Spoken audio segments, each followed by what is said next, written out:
नमस्कार, स्वागत है आपका डीबी लाइव ब्रेकिंग में। मैं हूं समीर आत्मज मिश्र और मेरे साथ हैं अमलेंदु उपाध्याय। छुट्टियों के बाद संसद का सत्र फिर शुरू हुआ। बजट सत्र का जो दूसरा भाग है, आज उसकी शुरुआत हुई। हंगामेदार शुरुआत रही और तमाम मुद्दों पर संसद में इस समय बवाल ही बवाल चल रहा है। और संसद के बाहर, संसद से कुछ दूरी पर ही जंतर मंतर है, वहां इस समय all India Muslim personal law board का एक प्रदर्शन चल रहा है। उसमें वक्फ संशोधन विधेयक को लेकर जो आपत्तियां हैं, जो विरोध है, उसको लेकर वहां पर प्रदर्शन हो रहा है, जिसमें तमाम राजनीतिक दलों के लोग भी शामिल हो रहे हैं। वक्फ संशोधन विधेयक को लेकर संसद में जंतर मंतर पर और इसके अलावा भी जगह जगह इसका विरोध हो रहा है।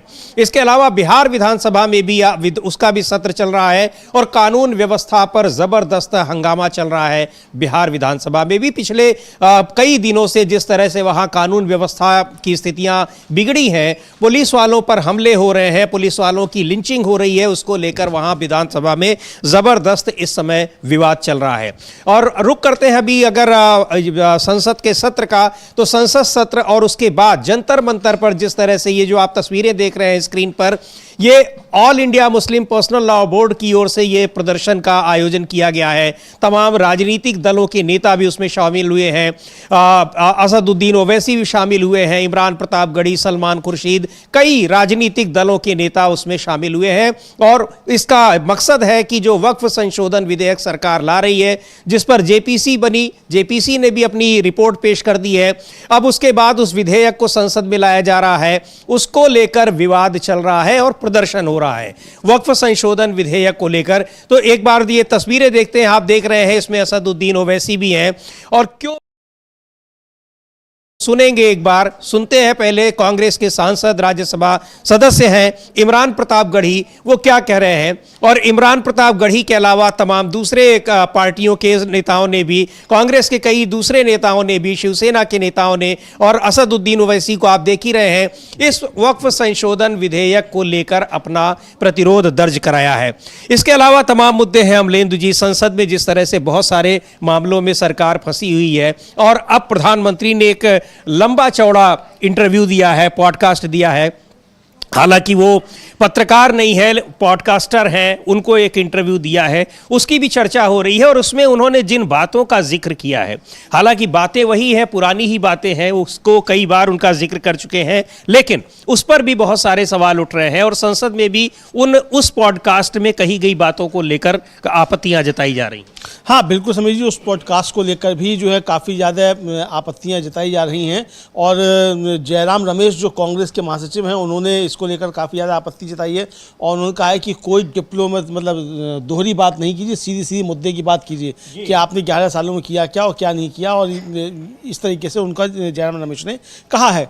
तो वो कह रहे हैं कि वो मतलब एक तरीके से उनका कहना ये है कि जो जयराम रमेश का कहना ये है कि मिस्टर मोदी जो हैं वो अब ट्रंप को प्रभावित करने की एक तरीके से कोशिश कर रहे हैं, ये समझाने की कोशिश कर रहे हैं। तो ये हर संभव प्रयास कर रहे हैं ट्रंप को खुश करने का।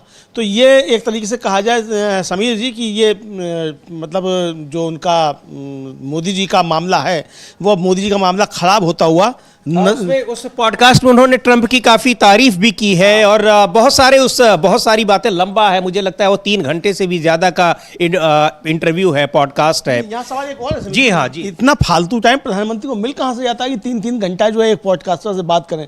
अब 3 घंटा बात किए तो कम से कम 10-12 घंटा उसकी तैयारी की होगी, कटिंग हुई होगी उसकी। ऐसा तो एज रिलीज कर नहीं दिया गया होगा, तो मतलब 12 घंटे की चीज़ 3 घंटे में लाई गई होगी। तो इतना फालतू टाइम एक प्रधानमंत्री के पास आ कैसे जाता है, ये तो बड़ा सवाल है। जी बिल्कुल सवाल है। और उससे ज़्यादा बड़ा सवाल ये है कि आखिर भारत में पत्रकारों को इंटरव्यू क्यों नहीं दिए जाते और पत्रकारों को इंटरव्यू क्यों नहीं दिए जाते। विदेश में भी जिसने इंटरव्यू किया है वो भी कोई पत्रकार नहीं है। खैर, ये जो तस्वीरें हम लोग देख रहे हैं all India Muslim personal law board की ओर से जो प्रोटेस्ट हो रहा है जंतर मंतर पर, उसकी तस्वीरें हैं। क्या कहना है वक्फ संशोधन विधेयक को लेकर, क्यों आपत्तियां हैं, क्या आपत्तियां हैं, सुनते हैं एक बार कांग्रेस के सांसद इमरान प्रतापगढ़ी इस मामले में क्या कह रहे हैं।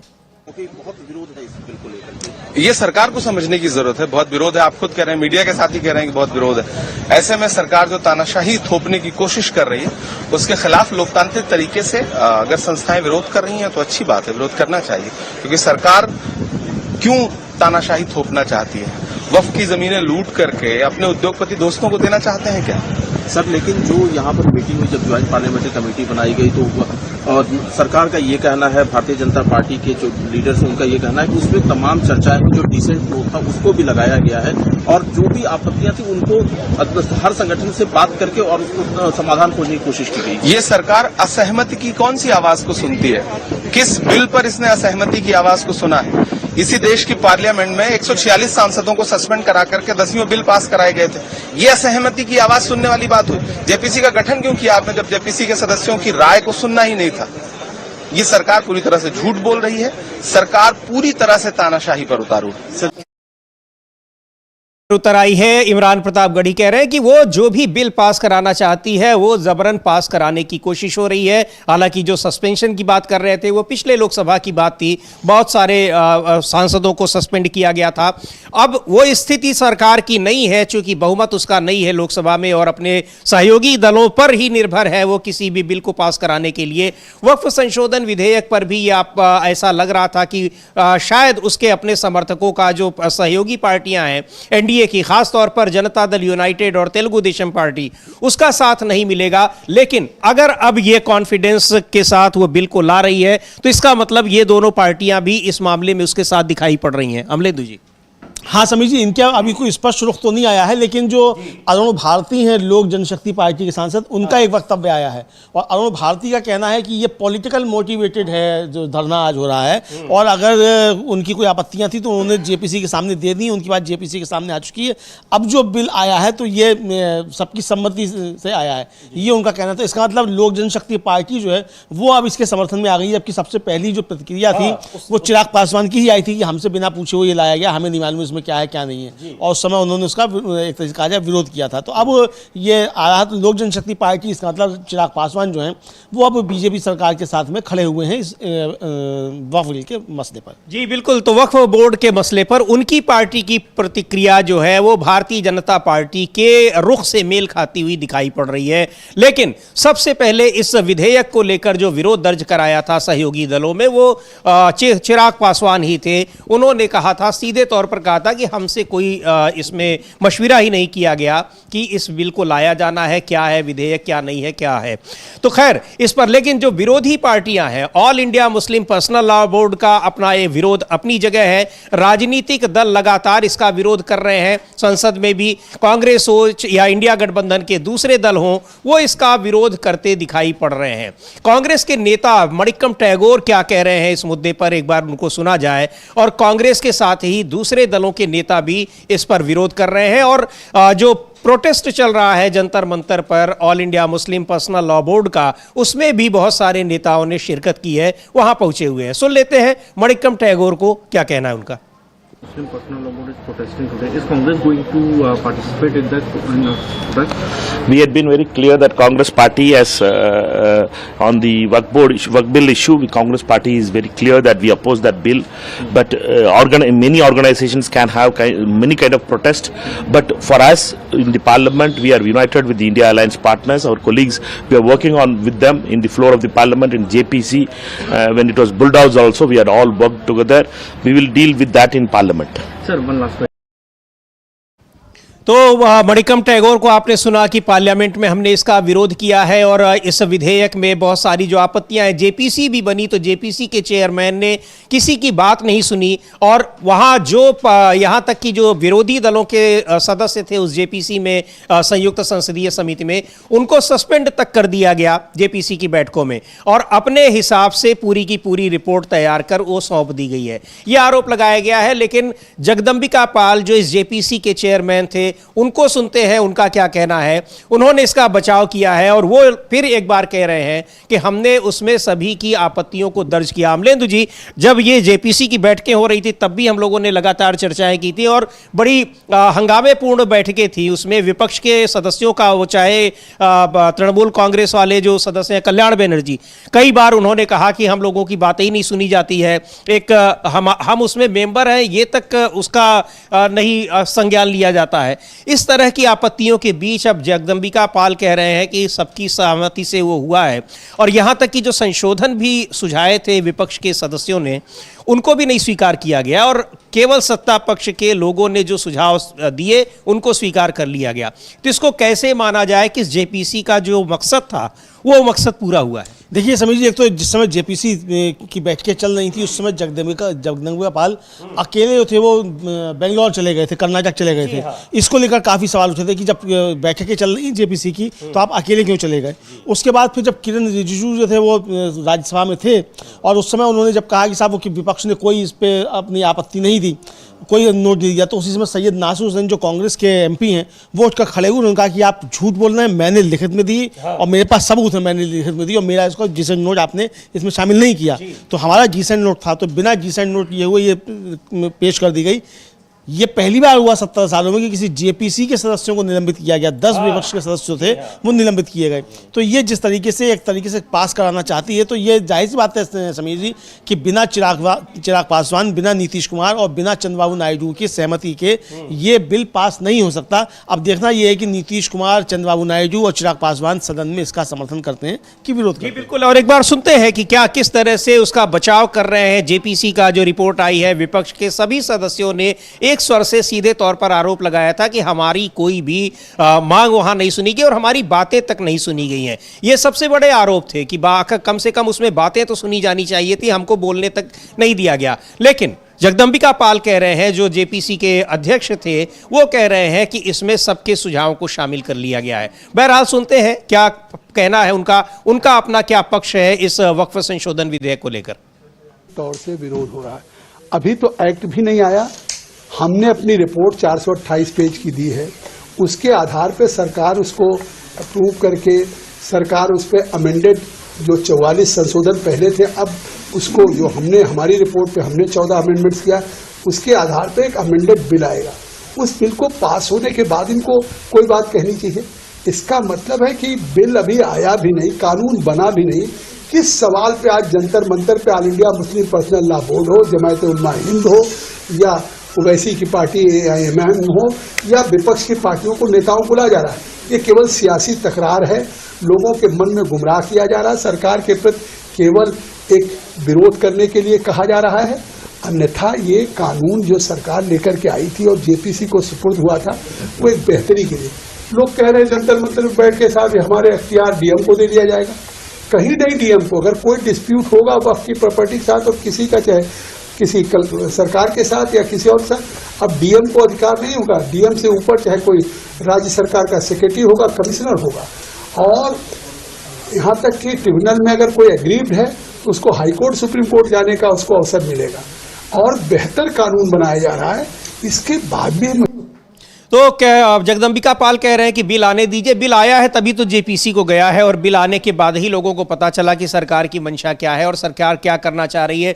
बिल आया था तब भी लगातार ये सवाल उठ रहे थे कि पहले मस्जिदों को हथियाने की सरकार कोशिश कर रही है, फिर मंदिरों को और ईसाई यानी जो भी धर्म स्थल हैं उनको सरकार अपने कब्जे में लेने की कोशिश कर रही है। ये उस पर आपत्तियां जताई गई थी और बहुत सारी, इसीलिए तमाम आपत्तियों को देखते हुए जेपीसी को भेजा गया था। और आपत्तियों के अलावा जो सरकार की सहयोगी पार्टियां हैं उनका विरोध भी दिखाई पड़ रहा था कि वो भी इसमें सरकार के साथ नहीं है। लेकिन अब जेपीसी के बाद बनने के बाद अब सरकार अगर उस विधेयक को ला रही है तो इसका मतलब सहयोगी पार्टियों की ओर से उसको आश्वासन मिला हुआ है। लेकिन विरोध इसका जबरदस्त हो रहा है और आप देख सकते हैं ये जो तस्वीरें हैं, all India Muslim personal law board के लोग हैं, उनके समर्थक हैं, कार्यकर्ता हैं, जो वहां पर उन्होंने प्रोटेस्ट आयोजित किया है जंतर मंतर पर दिल्ली के। और इसमें कई राजनीतिक दलों के नेता भी शामिल हैं, तमाम सांसद उसमें शामिल हो रहे हैं। ये चल रहा है प्रदर्शन वक्फ संशोधन विधेयक को लेकर।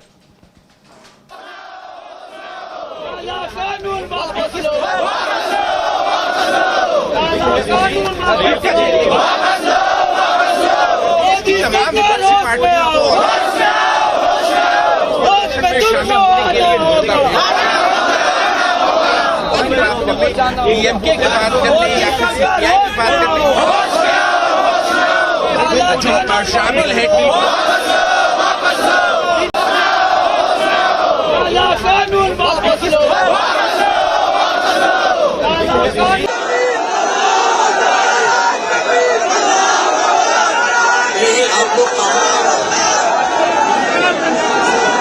आप लोग तमाम विपक्षी पार्टियों को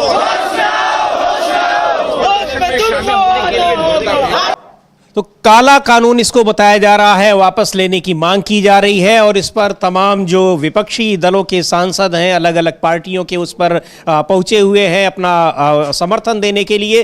आरजेडी के नेता सांसद मनोज झा भी वहां, उन्होंने भी इस पर अपनी प्रतिक्रिया दी है और वक्फ संशोधन विधेयक को लेकर जो सबसे मुखर होकर बोलने वाले नेताओं में से एक हैं। एक बार सुनते हैं मनोज झा क्या कह रहे हैं इस विधेयक को लेकर और जेपीसी की जो रिपोर्ट बनी हुई है, जो पेश की गई है, उसको लेकर वो क्या कह रहे हैं। देखिए, वक्फ बिल को लेकर के बहुत सारी शिकायतें, बहुत सारी आशंकाएं हमारे ज़हन में भी हैं और जेपीसी ने उसमें एक तरह से बहुत ही संकीर्ण दायरे में पूरा विमर्श रखा है।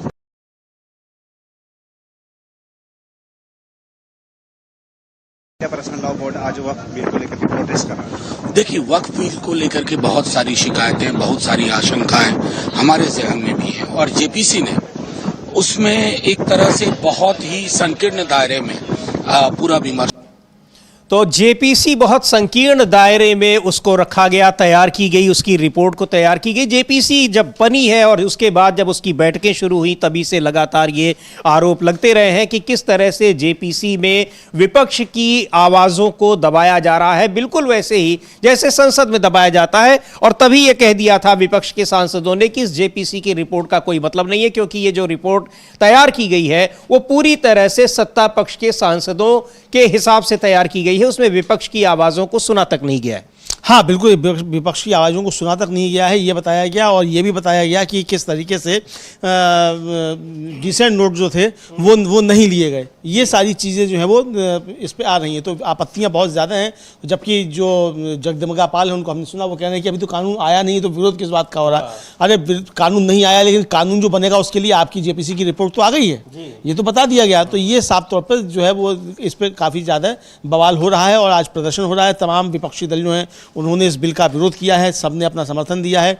All India Muslim personal law board आज जनता मंतर पर प्रदर्शन कर रहा है। असदुद्दीन है जो एनसीपी की नेता है, माफ कीजिएगा, जो शिवसेना उद्धव ठाकरे गुट की नेता प्रियंका चतुर्वेदी, उन्होंने भी इस पर अपनी प्रतिक्रिया दी है। एनसीपी के नेताओं ने भी इस पर समर्थन दिया है जो प्रोटेस्ट चल रहा है। तो एक बार सुनेंगे क्या कह रही हैं प्रियंका चतुर्वेदी इस मुद्दे को लेकर, वक्फ संशोधन विधेयक को लेकर। और उन्होंने कहा कि हमारी पार्टी के नेता जो उसमें शामिल रहे हैं उन्होंने भी आपत्तियां जताई, लेकिन उन आपत्तियों को भी नहीं सुना गया। देखिए, वक्फ बिल जो है जब तक वो पार्लियामेंट में पेश नहीं होता है तब तक मैं मानती हूं कि सभी को अपनी टीका टिप्पणी करना ठीक नहीं रहेगा, या अभी तक टेबल नहीं हुआ है। और जिस तरीके की पूरी राजनीति उसके इर्द गिर्द हो रही है वो दुर्भाग्यपूर्ण है। हमारे अरविंद सावंत जी बाकायदा उस कमेटी में थे जहां पे ये चर्चा का विषय बना। उन्होंने अपनी बातें रखी हैं, शिवसेना का स्टैंड रखा है और उसी फोरम पे शिवसेना अपना स्टैंड रखती रहेगी।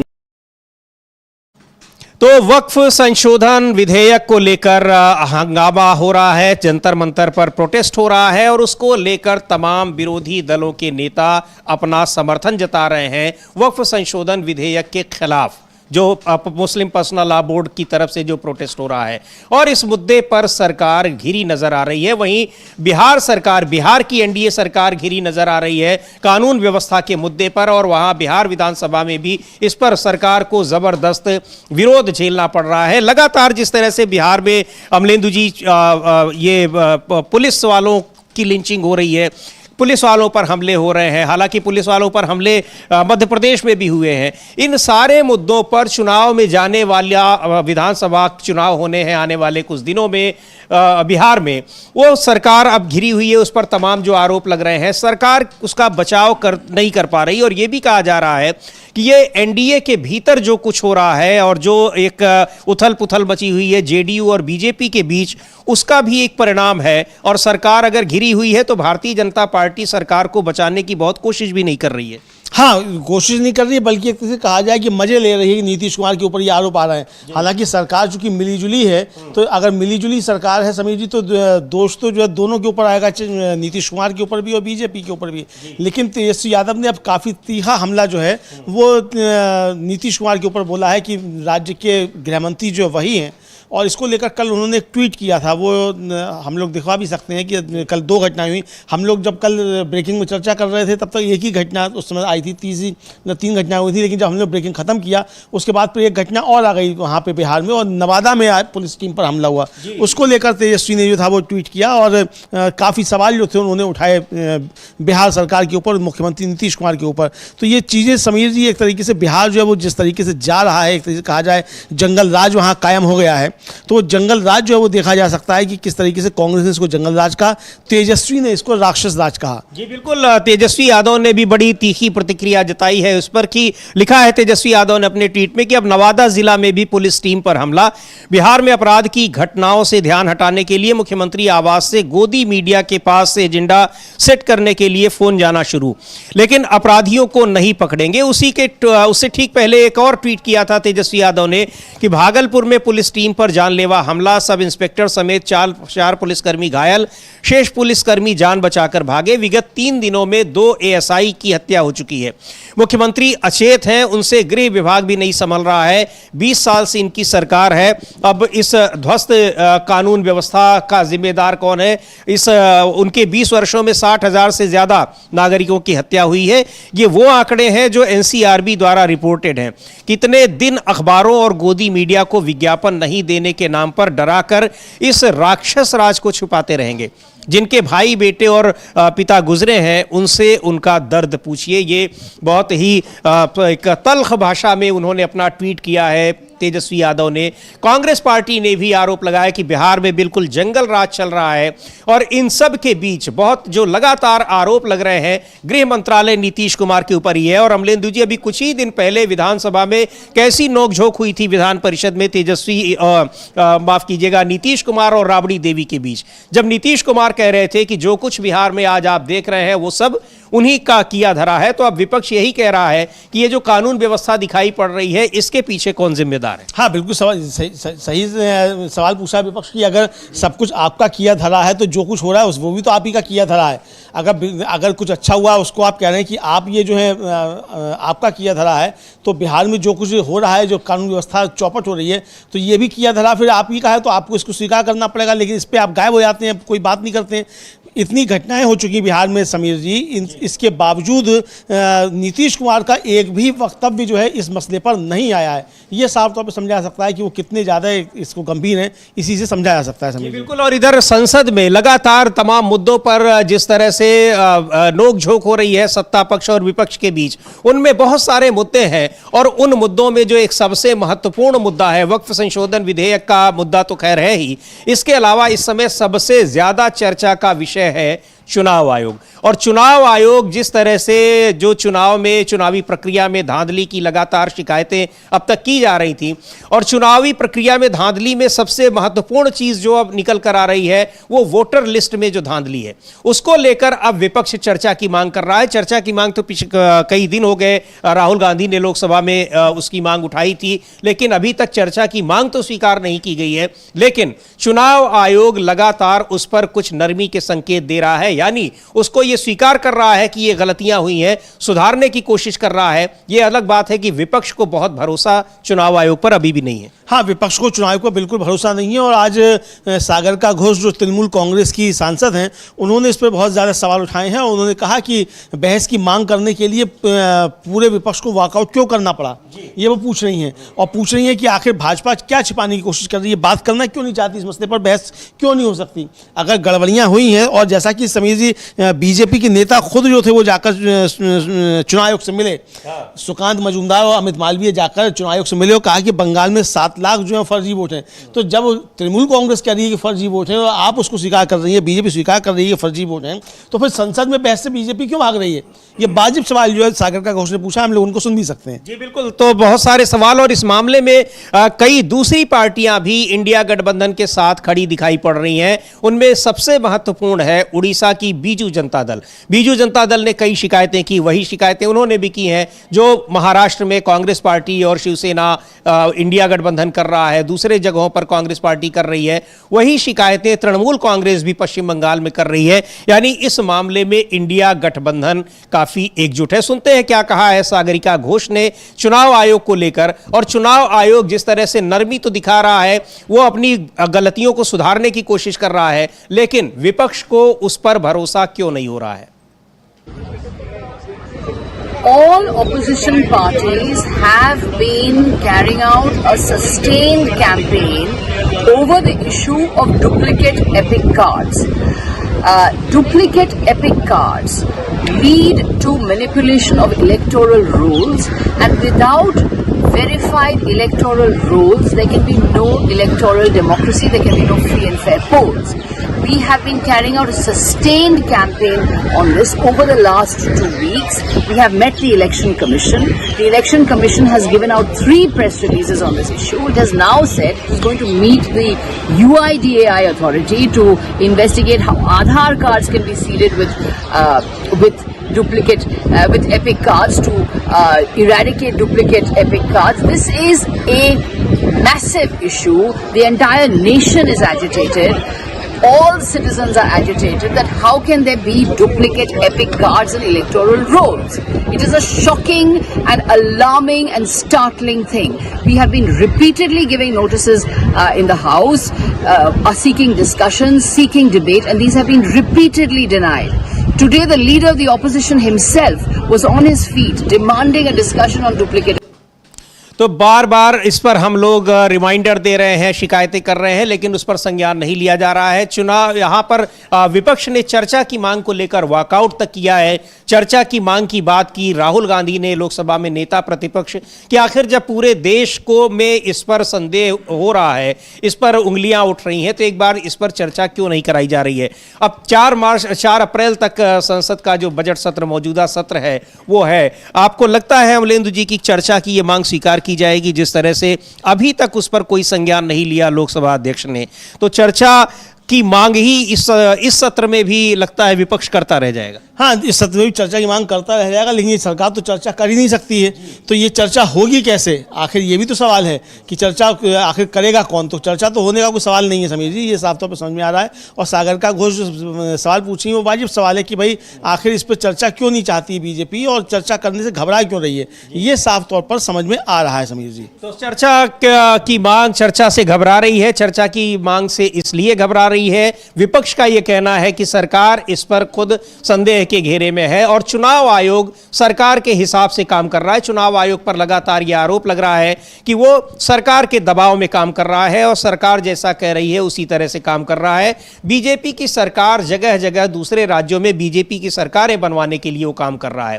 तो ये बहुत सारे मुद्दे हैं, लेकिन इन मुद्दों के बीच भारतीय जनता पार्टी के पास भी ऐसे मुद्दे हैं जिनकी वजह से उसको ऐसा लगता है कि ये सारे मुद्दे नेपथ्य में चले जाएंगे, इग्नोर कर दिए जाएंगे या लोग इनको नहीं देखेंगे। उन्हीं में एक बहुत ही महत्वपूर्ण मुद्दा है औरंगजेब का मुद्दा। चूंकि ऐसे इन मौजूदा मुद्दों को, जो गंभीर मुद्दे हैं, उनसे ध्यान हटाने के लिए 300, 400, 500, 600 साल पहले की चीजें लाई जाती हैं, कोशिश की जाती हैं। उन्हीं में कब औरंगजेब का नया मुद्दा उठा है। कहा जा रहा है कि औरंगजेब की जो जहां पर जो कब्र है, मकबरा है, उसको हटा दिया जाए, खोद दिया जाए। वो ASI की मतलब उसको संरक्षित संपत्ति है, वहां पर उसका आर्कियोलॉजिकल सर्वे ऑफ इंडिया के अधीन है, वो उसको हटाने की, उसको खत्म, खोद देने की बात की जा रही है। जाहिर सी बात है कि उसको लेकर कुछ न कुछ चर्चाएं होती रहेंगी, तो जरूरी चर्चाएं थोड़ा सा गायब रहेंगी। इसके अलावा और कोई मकसद नहीं हो सकता है, ये कहा जा रहा है अमलेंदु जी। हाँ बिल्कुल समझिए, इसके अलावा और कोई मकसद नहीं है। और ये देश का ध्यान जो है वो किस तरीके से हटाया जाए, इसको लेकर ये औरंगजेब बीच में लेकर आया जा रहा है। चूंकि डोनाल्ड ट्रंप ने जिस तरीके से जबरदस्त तरीके से बेइज्जती प्रधानमंत्री नरेंद्र मोदी की जो विपक्ष का आरोप है कि बेइज्जती की, तो उन घटनाओं से ध्यान हटाने के लिए, देश की अर्थव्यवस्था गर्त में जा रही है उससे ध्यान हटाने के लिए, सरकार हर मोर्चे पर फेल हो रही है उससे ध्यान हटाने के लिए औरंगजेब को बीच में लेकर आया गया है। और सबसे महत्वपूर्ण बात यह है समीर जी कि इसमें जो सहायक बने हैं वो सहायक बने समाजवादी पार्टी के विधायक अबू आसिम आजमी। तो वो भारतीय जनता पार्टी के, उनके ऊपर आरोप है कि वो भारतीय जनता पार्टी के एजेंट के तरीके से काम काम कर रहे हैं। कांग्रेस ने भी आरोप लगाया और अन्य विपक्षी दलों ने भी ये आरोप लगाया कि उनको अभी इस तरह की बातें करने की क्या आवश्यकता थी, क्या जरूरत आन पड़ी थी उनको उस समय आकर। और उसके बाद ये तुरंत मुद्दा बन गया, चूंकि महाराष्ट्र सरकार भी घिरी हुई थी और केंद्र सरकार भी घिरी हुई थी, तो ये मुद्दा जो है एक तरीके से बीजेपी को मिल गया है। इसको लेकर जो सुप्रिया सुले हैं उन्होंने भी जो बहुत गंभीर आरोप कहा है, उन्होंने कहा कि ये इतिहासकारों का काम है, राजनीतिज्ञों को उसमें नहीं पड़ना चाहिए। सरकार का काम जो है वो कानून व्यवस्था को संभाल कर रखना है, भ्रष्टाचार रोकना है, तो सरकार को उस पर ध्यान देना चाहिए, इस पर वो सरकार ध्यान नहीं दे रही है। हम ये जो विजुअल हम देख रहे हैं समीर जी, ये विजुअल जो है औरंगजेब की कब्र का ही है, वहाँ का है, और ये वहाँ सुरक्षा व्यवस्था जो कड़ी कर दी गई है, पुलिस का पहरा बढ़ा दिया गया है, ये सब तो किया गया है। लेकिन इसको मुद्दा जिस तरीके से बनाया जा रहा है, सुप्रिया सुले ने जो कहा है उसको भी हम लोग सुन सकते हैं। जी बिल्कुल। तो इस समय तमाम जरूरी मुद्दों से ध्यान भटकाने के लिए, जिसमें सब कई सारे महत्वपूर्ण मुद्दे हैं, और जिस तरह से लगातार अमेरिका के राष्ट्रपति डोनाल्ड ट्रंप भारत पर एक के बाद एक, वो टैरिफ की ही बात नहीं कर रहे हैं बल्कि भारत को अपमानित करने के लिए तमाम ऐसे बयान दे रहे हैं, जिसको लेकर यहां देश में चर्चा की मांग की जा रही है कि आखिर लोकसभा में, संसद में इन मुद्दों पर चर्चा क्यों नहीं कराई जा रही है। लेकिन चर्चा उन सारे चीजों से ध्यान हटाने के लिए कोशिश ये हो रही है कि ऐसे मुद्दे लाए जाएं जिनका कि कोई मतलब इस समय के लिए नहीं है, इतिहास के मुद्दे हैं। उसको लेकर क्या कह रही हैं सुप्रिया सुले, एक बार सुनते हैं। हालांकि ये जो औरंगजेब का मकबरा है, कब्र, जहां इस समय सुरक्षा व्यवस्था बढ़ा दी गई है क्योंकि उसके बाहर प्रदर्शन हो रहे हैं, मांग की जा रही है कि उसको हटा दिया जाए, उसको खत्म खोद दिया जाए, और इस तरह की मांग हो रही है। ASI की वो संरक्षित संपत्ति है, बावजूद इसके इस तरह की मांगे हो रही हैं। सुनते हैं सुप्रिया सुले क्या कह रही हैं इस मुद्दे को लेकर जो हवा दी जा रही है औरंगजेब के मुद्दे को। This is not about a party. I think these are historical things, and I don't think politicians, like any of us, should interfere. This is about history, and historians should speak on it. We are not technically sound for all this. So I urge Maharashtra government to not indulge. Let the experts take the decision. If this government is here for service, they should focus on corruption, which is rampant in this state. They should do something about it. Na khaunga na khane dunga was their line. What has happened about the corruption in Maharashtra? What about unemployment?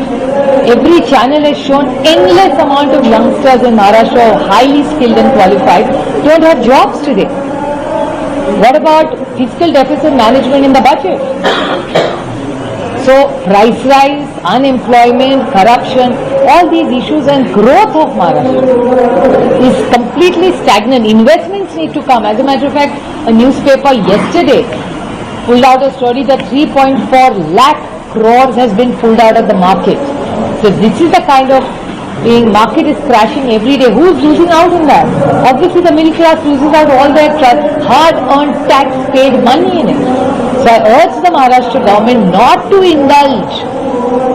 Let the experts take the decision, and they should focus on development and growth of the state.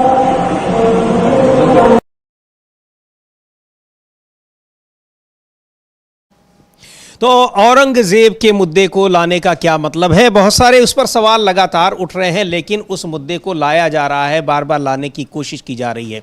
और इधर न केवल केंद्र सरकार तमाम मुद्दों पर घिरी हुई है, बल्कि एनडीए शासित दूसरे राज्य भी कानून व्यवस्था को लेकर घिरे हुए हैं, चाहे वो महाराष्ट्र हो, चाहे मध्य प्रदेश हो, और चाहे बिहार हो। बिहार में विधानसभा में इस समय जबरदस्त हंगामा चल रहा है, और वहां कानून व्यवस्था पिछले एक हफ्ते से जिस तरह से लगातार पुलिस टीम पर हमले हो रहे हैं, पुलिस के अधिकारियों को की लिंचिंग की जा रही है, मारा जा रहा है उनको, बहुत गंभीर सवाल उठा रही हैं ये सारी घटनाएं वहां की कानून व्यवस्था पर। हाँ बिल्कुल समीर जी, वहाँ की कानून व्यवस्था पर काफ़ी ज़्यादा गंभीर सवाल उठ रहे हैं। और आज राबड़ी देवी जो हैं बिहार की पूर्व मुख्यमंत्री, उन्होंने अपने विधायकों के साथ बाहर प्रदर्शन किया है। ये उन्होंने राबड़ी देवी ने, वो तो राबड़ी देवी बिहार की पूर्व मुख्यमंत्री हैं, उन्होंने प्रदर्शन किया है कानून व्यवस्था को लेकर।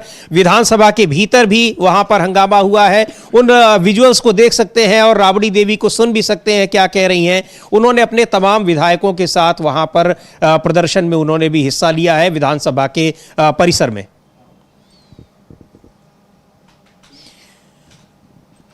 तो ये तमाम इश्यूज हैं, मुद्दे हैं। कानून व्यवस्था पर बीजेपी की तमाम सरकारें घिरी हुई हैं। एनडीए की जो सरकारें हैं, केवल बीजेपी की नहीं, केवल बीजेपी की सरकारें तो कुछ ही जगहों पर हैं, लेकिन एनडीए सरकारों पर भी तमाम सवाल उठ रहे हैं। इसका मतलब यह है, और बिहार खास तौर पर जिस तरह से वहां पिछले कुछ दिनों से लगातार घटनाएं हो रही हैं, उसको लेकर चिंता जताई जा रही है कि आखिर बिहार की सरकार कर क्या रही है। और जिस तरह से तेजस्वी यादव ने सवाल उठाया कि गृह मंत्रालय भी मुख्यमंत्री के पास है। यहां अमलेंदु जी एक चीज देखें कि मुख्यमंत्रियों के पास गृह मंत्रालय है, लेकिन चाहे महाराष्ट्र हो चाहे बिहार हो, कानून व्यवस्था की स्थिति सबसे ज्यादा खराब है। ऐसा क्यों है? बिल्कुल समझिए, जहां भी भारतीय जनता पार्टी शासन में है उन राज्यों में कानून व्यवस्था की स्थिति बहुत ज़्यादा खराब है। ये साफ तौर पर समझ में आ रहा है। अब बिहार में भी चूंकि शामिल है वहां, और ज़्यादा विधायक बीजेपी के हैं, ज़्यादा मंत्री भी बीजेपी के हैं, तो इसलिए जिम्मेदारी बीजेपी की ज़्यादा बनती है। और इसीलिए विपक्ष भी जो हमलावर है वो एनडीए सरकार कहकर विपक्ष पर हमलावर हो रहा है। ये साफ तौर पर समझ में आ रहा है। तो ये चीज़ें वहाँ काफ़ी ज़्यादा बढ़ती दिखाई पड़ रही हैं। इधर जो औरंगजेब का मसला चल रहा है, उस पर रोहित पवार जो एनसीपी शरद पवार के सांसद हैं, वो विधायक हैं, उनका भी एक वक्तव्य आ गया है समीर जी। और बिहार विधानसभा में इसको लेकर जो अपराध बढ़ रहे हैं उसको लेकर काफी हंगामा भी हुआ है। बिल्कुल, तो पहले देख लेते हैं बिहार विधानसभा के भीतर क्या चल रहा है और किस तरह से कानून व्यवस्था के मुद्दे पर सरकार को विपक्ष ने घेरा है। वहां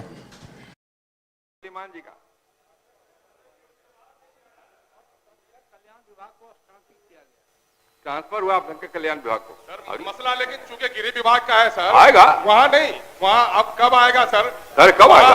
अभी है 10 दिन हाउस है। सीएम सेक्रेटरिएट का 10 दिन हाउस है, वो कब्जा किए हुए है सर जमीन पर। श्रीमती निक्की हेम्ब्रम, निक्की हेम्ब्रम,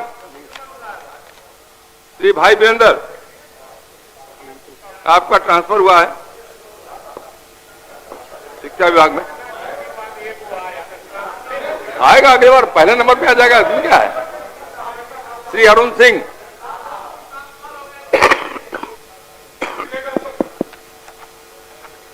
पूरे कुछ ही अरुण बाबू। महोदय, मेरा प्रश्न था कि पातेपुर में एक राष्ट्रीय बैंक खोला जाए। वहां एक राष्ट्रीय बैंक है, लेकिन दिक्कत यह है कि वहां पर सप्ताह में एक दिन पासबुक अपडेट होता है, एक ही दिन क्या होता है, पैसा जमा होता है। तो मेरा मांग था कि एक और वहां खोला जाए, लेकिन अब जो ग्राहक केंद्र खोला गया है। तो बिहार विधानसभा का दृश्य हम देख रहे थे, ये सदन के भीतर का था, और बाहर भी हमने देखा किस तरह से वहां कानून व्यवस्था को लेकर प्रदर्शन हो रहा है। विपक्षी जो विधायक है वो इसके खिलाफ प्रदर्शन कर रहे हैं। पूर्व मुख्यमंत्री राबड़ी देवी भी प्रदर्शनकारियों में शामिल हैं। और तमाम जिस तरह से सवाल उठ रहे हैं लगातार एनडीए शासित राज्यों की सरकारों पर, कानून व्यवस्था को लेकर बहुत गंभीर मुद्दा है। और इसके अलावा अब कई जगहों पर इस्तीफे भी हो रहे हैं। जब कहा जाता था कि बीजेपी की सरकारों में, एनडीए की सरकारों में पिछले 10 साल से इस्तीफे नहीं होते हैं। ताजा तरीन मुद्दा आया है उत्तराखंड का। वहां भी वहां के वित्त मंत्री प्रेमचंद अग्रवाल को इस्तीफा देना पड़ा, और इस्तीफा देने का से पहले वो बड़े भावुक हो गए। ऐसा लग रहा था कि जैसे उनसे जबरन इस्तीफा लिया गया हो। अमलेंदु जी, हाँ, काफी ज्यादा भावुक हो गए। रोते हुए इस्तीफा जो है उन्होंने दिया है प्रेमचंद अग्रवाल ने। ये महत्वपूर्ण बात है समझिए कि रोते हुए उन्होंने जो है ये अपना इस्तीफा दिया। तो अब क्यों रोए प्रेमचंद अग्रवाल, इसको लेकर काफी बात असल में हुआ ये था समीर जी कि वो एक मदन बिष्ट हैं कांग्रेस के विधायक, उनसे उलझ गए थे। और उनसे उलझने पर उन्होंने जो था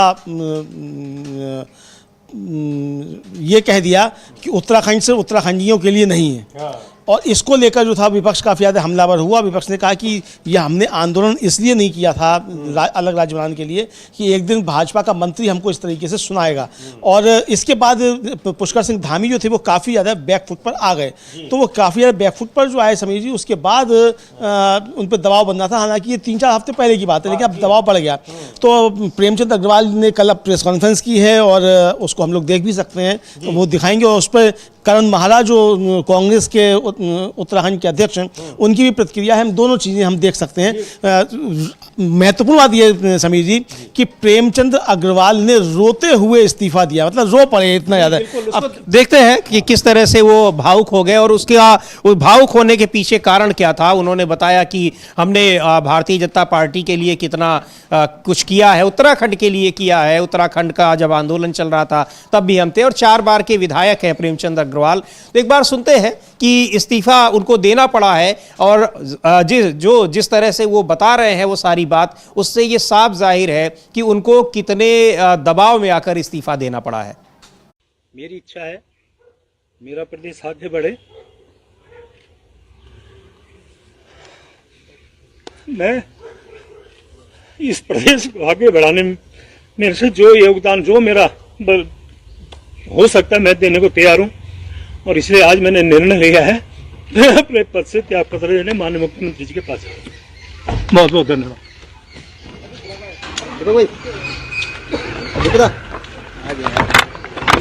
तो अपने आवास पर उन्होंने प्रेस कॉन्फ्रेंस की, और प्रेस कॉन्फ्रेंस में आखिर में जब उन्होंने बताया कि मैं इस्तीफा देने जा रहा हूं, तो इस्तीफा देने से पहले ये बताते बताते वो रो पड़े, भावुक हो गए। हाँ, ये बताते बताते रो पड़े, और दबाव उन पर इतना ज़्यादा बढ़ा। यानी समीर जी, अब बीजेपी के अंदर क्या क्या चीज़ें चल रही हैं भाई। अगर आपके मंत्री ने कुछ कहा तो सरकार का दायित्व था कि सरकार उन्हें बचाती जी, और कहा तो जाता था कि बीजेपी में इस्तीफे नहीं होते हैं। हाँ। तो प्रेमचंद अग्रवाल का इस्तीफा क्यों ले लिया बीजेपी ने, कैसे हो गया?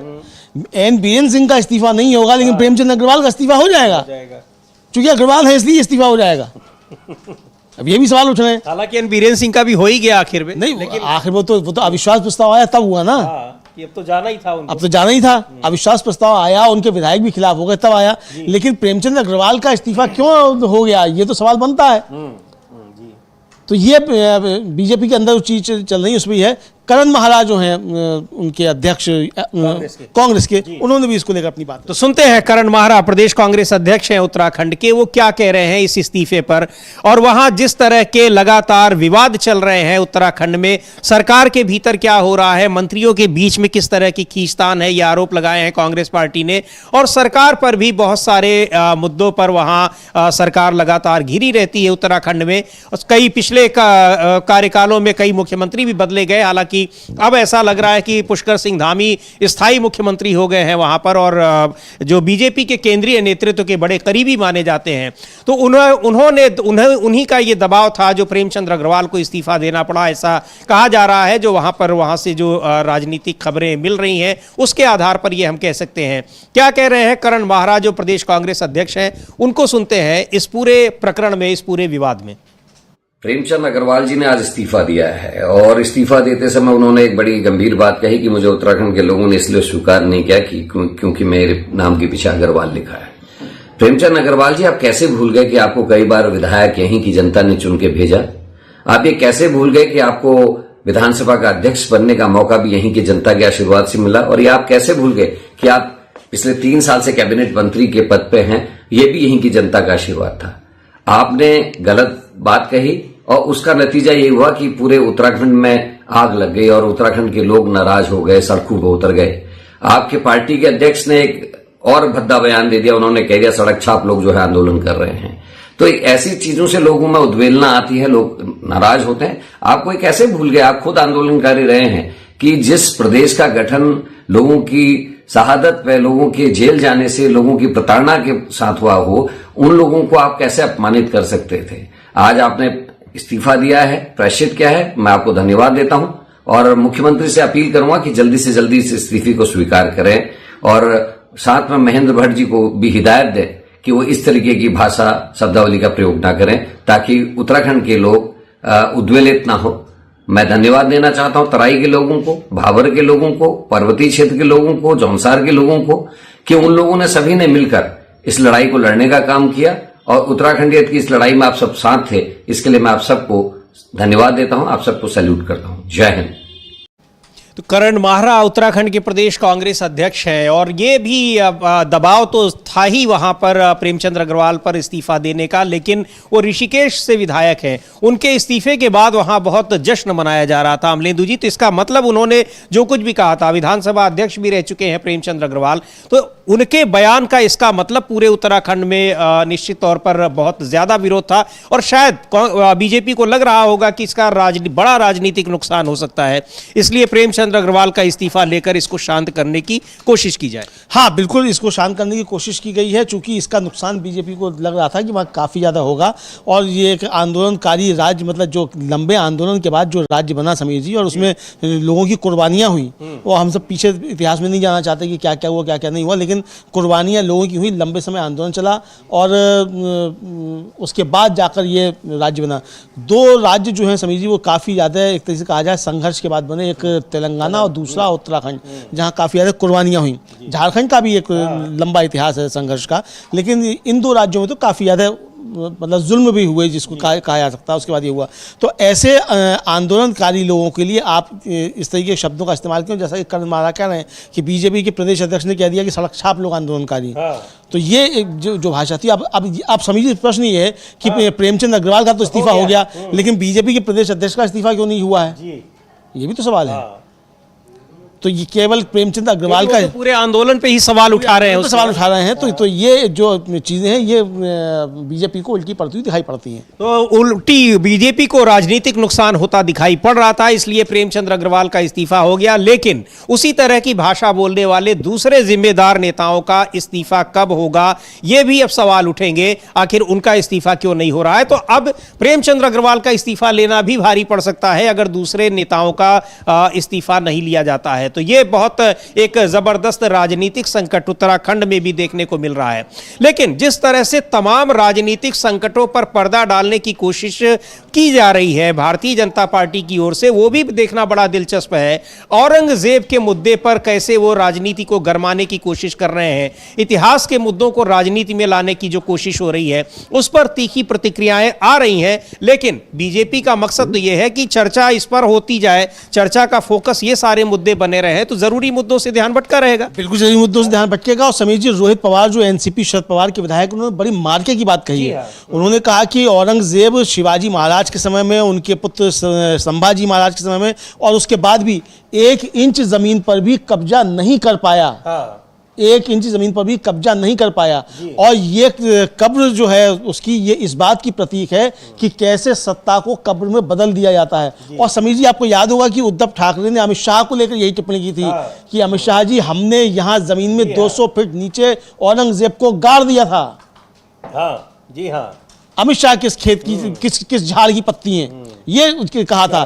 तो इसीलिए चूंकि ये कहा गया था कि अमित शाह किस झाड़ की पत्ती हैं और औरंगजेब को यहाँ 200 फीट नीचे गाड़ दिया गया था, तो ताकि अब ये अमित शाह को ना बताया जा सके कि आप किस झाड़ की पत्ती हैं, इसलिए शिवसेना और विश्व हिंदू परिषद जो है कहने हैं औरंगजेब की कब्र यहाँ से हटा दो। यही कहना है रोहित पवार का, और उनका कहना है कि इसको तो संरक्षित किया जाना चाहिए ताकि बताया जा सके कि औरंगजेब को हमने किस तरीके से यहाँ कब्र में गाड़ दिया था। संरक्षित इमारत तो वो है ही और OASI के संरक्षण में है। सुन लेते हैं रोहित पवार क्या कह रहे हैं इस पूरे मुद्दे पर, जो औरंगजेब की कब्र का मुद्दा इस समय महाराष्ट्र में मुद्दा बनाया जा रहा है, मुद्दा बनाने की कोशिश की जा रही है। कोरटकर और सोलापुरकर, कोश्यारी और बहुत सारे ऐसा नेता है who are from BJP, when they had spoken against Chhatrapati Shivaji Maharaj, Chhatrapati Sambhaji Raje, विश्वरत्न doctor Baba Saheb Ambedkar, Mahatma Phule, that time I think Bajrang Dal or the associated agencies of BJP were sleeping, and now suddenly when the government is not performing, government is not talking sense, government is not talking about farmers or youth, Mahila, so now they are trying to help their government by just distracting things. So Bajrang Dal and their allied bodies or whatever that agencies are concerned, they are just distracting people's mind and media mind from the real issues. So what do you think this Aurangzeb song should be removed?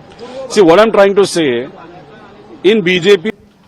तो कब्र, औरंगजेब की कब्र का राजनीतिकरण किया जा रहा है, कोशिश की जा रही है। इस सारे मुद्दे पर, यानी जो बहुत जरूरी मुद्दे हैं उनसे ध्यान भटकाने की कोशिश की जा रही है। लेकिन विपक्ष अपने उन मुद्दों को, जो जरूरी मुद्दे हैं, आम लोगों से जुड़े मुद्दे हैं, देश हित से जुड़े मुद्दे हैं, उनको बार बार उठा रहा है। और इस समय एक बार रुक करते हैं लोकसभा का भी, वहां की कार्यवाही चल रही है और तमाम जरूरी मुद्दों पर वहां भी सवाल उठाए जा रहे हैं, सवाल पूछे जा रहे हैं। सीधे चलते हैं, रुक करते हैं लोकसभा का।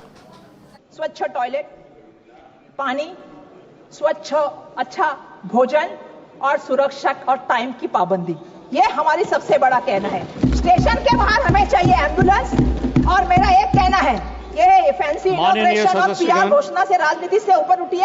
और मैं आखिर में नियम 377 के अधीन सभापति ने I gave the bell twice, please understand, and I have given 20 minutes.